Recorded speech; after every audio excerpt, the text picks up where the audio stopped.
करता हूं कि आप सारी बातें ध्यान से सुनेंगे। सबसे पहले थोड़ा सा जोश लाने के लिए, गर्मी लाने के लिए जोरदार नारे लगाएंगे, दोनों हाथ ऊपर करके। जिस जिसके रगों में किसान का खून होगा वो निश्चित तौर पर दोनों हाथ ऊपर करके नारे लगाएगा, ऐसी उम्मीद करता हूं।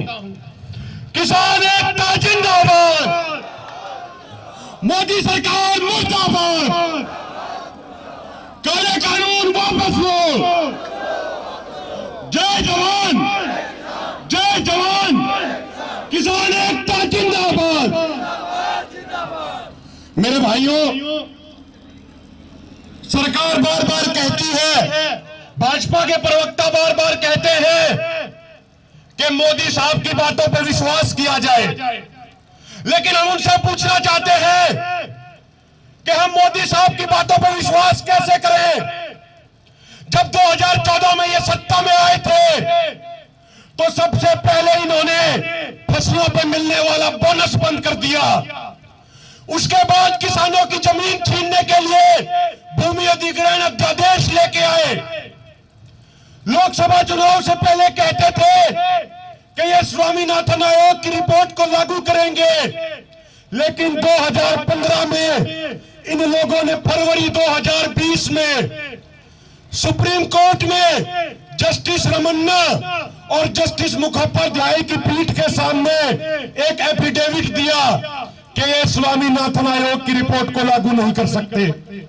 और आज प्रधानमंत्री झूठ बोलते हैं कि उन्होंने तो रिपोर्ट को लागू कर दिया। तो हम पूछना चाहते हैं कि इतनी झूठ बोलने वाले प्रधानमंत्री की बातों पर हम विश्वास कैसे करें। मेरे भाइयों, जब से ये सरकार में आए हैं फसलों के दाम आधे हो गए। मक्का जिसका सरकारी रेट 1850 रुपए क्विंटल है वो 500 से 600 रुपए पे बिक रहा है। बाजरा जिसका रेट 2100 है वो 1100 रुपए में बिक रहा है। धान जिसका रेट 1868 रुपए है वो 1100 रुपए में बिक रहा है। फसलों के दाम आधे से भी कम हो गए, लेकिन मोदी सरकार कह रही है कि हम 2022 तक आई दोगुनी कर देंगे। अरे मोदी साहब, आपके पास ऐसा कौन सा फार्मूला है, जरा हमें भी तो बताइए कि जो फसलों के दाम आधे करके किसानों की आय दोगुना कर देगा। तो इतनी बार हमें छला गया है, इतनी बार हमें ठगा गया है कि हम किसी की बात पे विश्वास करने के लिए तैयार नहीं है। मेरे भाइयों, दो बातें और कहना चाहूंगा। जो हमारे बुजुर्ग इस कड़कड़ाती ठंड में ये सड़कों पर बैठे हैं, ये फसलों को बचाने के साथ साथ आगे की नस्लों को बचाने की लड़ाई है। इसलिए जो भी युवा आज इस आंदोलन में शामिल हैं और जो अपने घरों में बैठे हैं वो अपने घरों से निकले। और एक ही नारा देना चाहूंगा कि निकलो खेत खलियानों से, जंग लड़ो बेईमानों से। मेरे भाइयों, मेरे युवा भाइयों, यदि आज हम खड़े नहीं हुए तो आने वाले समय में ये सरकारें हमें खड़े होने लायक नहीं छोड़ेंगी। और बड़े दुख की बात है कि इस कड़कड़ाती ठंड में 44 से अधिक किसान शहीद हो चुके हैं, लेकिन न तो प्रधानमंत्री ने खुद कोई संवेदना जाहिर की और न ही उनके किसी मंत्री ने जाहिर की।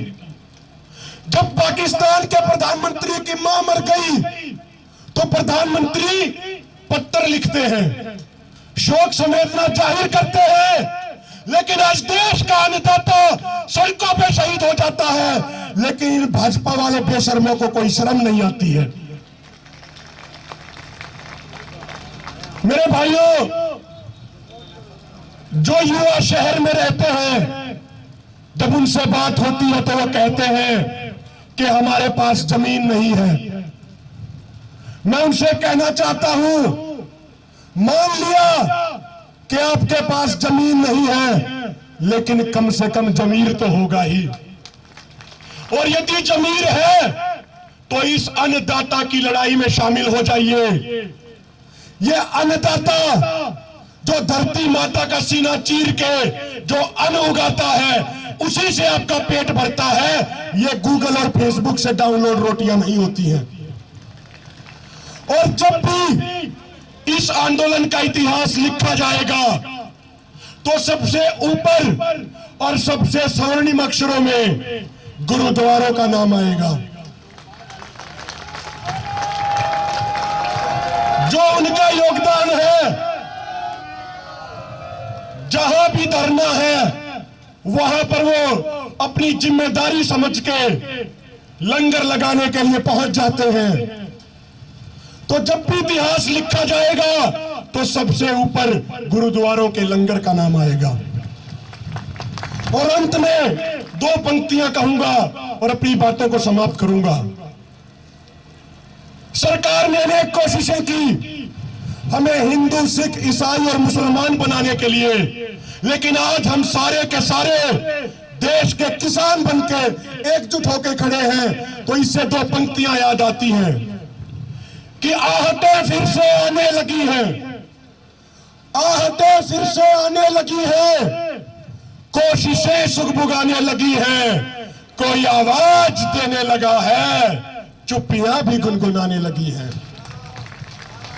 कोई हलचल है समंदर के तल में, कोई हलचल है समंदर के तल में, ये बड़ी बड़ी कश्तियां भी डगमगाने लगी हैं। देखना एक आंधी उठेगी, चींटियां घर बनाने लगी हैं।